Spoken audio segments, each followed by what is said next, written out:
ভিডিওর কোয়ালিটি সুন্দর করব কিভাবে, কি কাজ করলে ভিডিওর কোয়ালিটি সুন্দর করা যায়। নতুন যারা কাজ করছেন প্রতিনিয়ত তাদের মনে এই প্রশ্নটা ঘুরপাক খায়। যারা এই প্ল্যাটফর্মে 3 বছর ধরে কাজ করছে আমি তাদেরও কন্টেন্ট ক্রিয়েটর বলবো, আর যারা 3 মাস ধরে কাজ করছে তাদেরও কন্টেন্ট ক্রিয়েটর বলবো।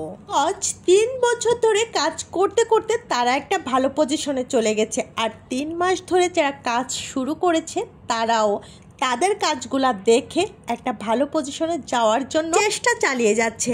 অনেকের মনে প্রশ্ন থাকে আসলে ভিডিওর কোয়ালিটিটা সুন্দর করে কিভাবে। কোয়ালিটির সংজ্ঞাটা অনেকের কাছে অনেক রকম।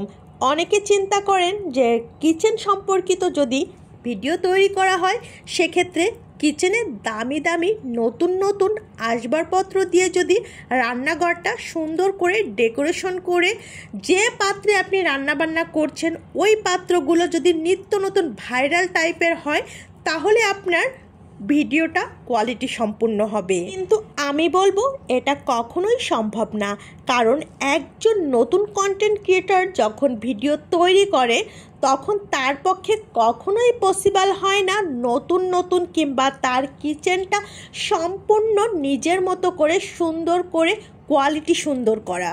বাকি টপিকসে যাওয়ার আগে আপনাদের কাছ থেকে কিছু সময় চেয়ে নিচ্ছি একটু পার্সোনাল কথা বলার জন্য। এই যে খাটের উপরে বসে আমরা কাঁথা বিছিয়ে খাচ্ছি এই জিনিসটা আপনাদের কাছে খারাপ লাগতে পারে, কিন্তু আমরা যখন বাসায় 3 জন মানুষ থাকি তখন এইভাবে খেতে আমরা অনেক বেশি স্বাচ্ছন্দ্য বোধ করি, আর নিজেদের স্যাটিসফ্যাকশনটা কিন্তু অনেক বড়। তাই কেউ অন্যভাবে নেবেন না, জাস্ট ইগনোর করবেন।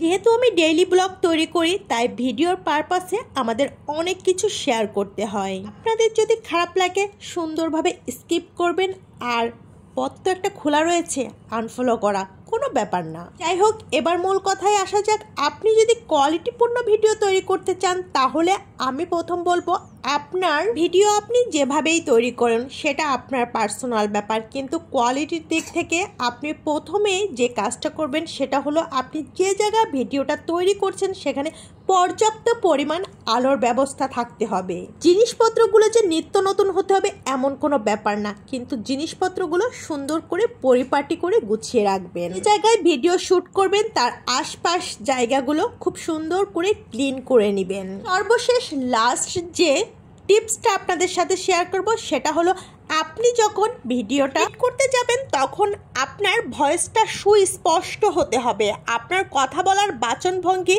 যেন সুমধুর হয়, মানে আপনি অডিয়েন্সকে যেটা বোঝাতে চাচ্ছেন এটা যেন সুস্পষ্টভাবে বুঝিয়ে দিতে পারেন। আপনার কথার ভিতর যেন কোনো জড়তা না থাকে। ভিডিও দেখার সাথে সাথে আপনার অডিয়েন্স যখন শুনবে তখন ব্যাপারটা যদি স্পষ্ট হয় তাহলে কোনোভাবেই স্কিপ করবে না।